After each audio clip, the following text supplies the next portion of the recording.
Humans have wondered its hidden meanings for thousands of years. We feel it essential to everyday life.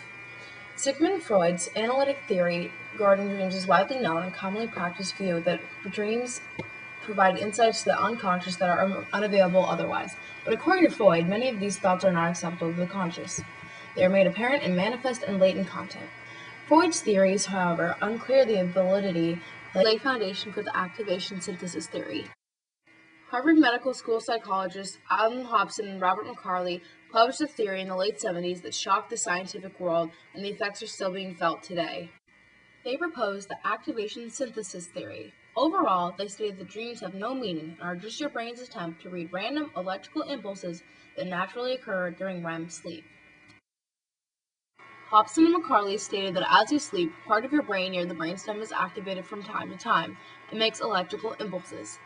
The area of the brain is linked with motor skills while awake. While you sleep, motor abilities turn off, but this area does not. This caused Hobson and McCarley to regard this claim of current neural static. The original article, which was a highly technical view of the neurophysiology of sleep and dreaming.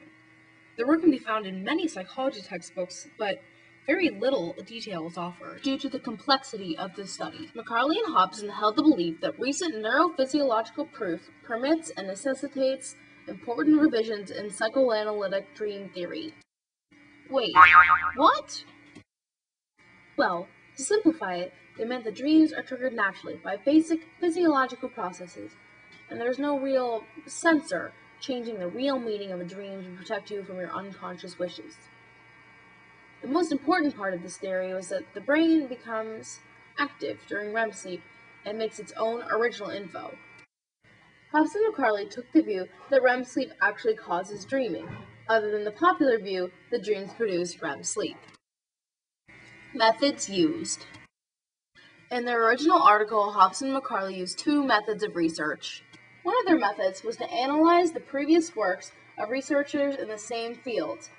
This is the field of sleep and dreaming.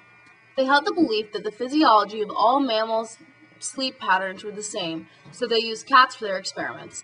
Using specific laboratory techniques, they were able to manipulate the animal's brain and record the effect it had on dreaming sleep. Results and discussion. In the brainstem, it controls physical movement and incoming information that is at least as active during dreaming sleep as when awake. This suggests that physiological processes, not psychological ones, are responsible for protecting sleep. McCarley pointed out another part of dreaming came from a physiological review of the D state and can't be explained by psychoanalysis. The brain enters REM sleep at regular intervals at each night. They concluded that dreaming cannot be a response to unconscious wishes, because this would mean that the brain would have to adapt each night to the person's psyche for dreaming. Hobson and McCarley claimed to find the dream state generator. This is called the pontine brainstem, which is near the back and base of the brain. The amount of neural activity, such as the frequency of the firing of neurons in the cats, peaked during REM sleep. So, to sum up the results, the dream state generator creates neural activity during REM sleep. The activation part of the theory was that sensory and motor neurons within the brain started working. And the synthesis, which is the integration of random electrical impulses throughout the memory. The intensity creates vividness, and pattern changes create plot changes. Recent application and criticism.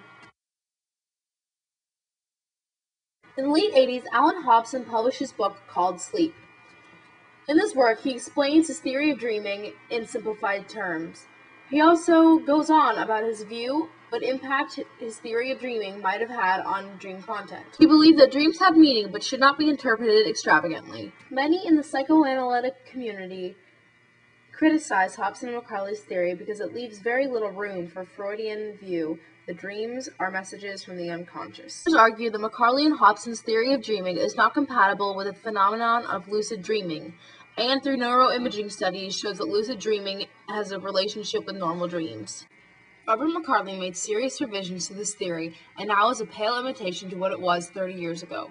Research actually disproves the activation synthesis theory, and the emotional cortex in the brain is mostly responsible for dreaming. Development of the PET scanning actually helped disprove this theory.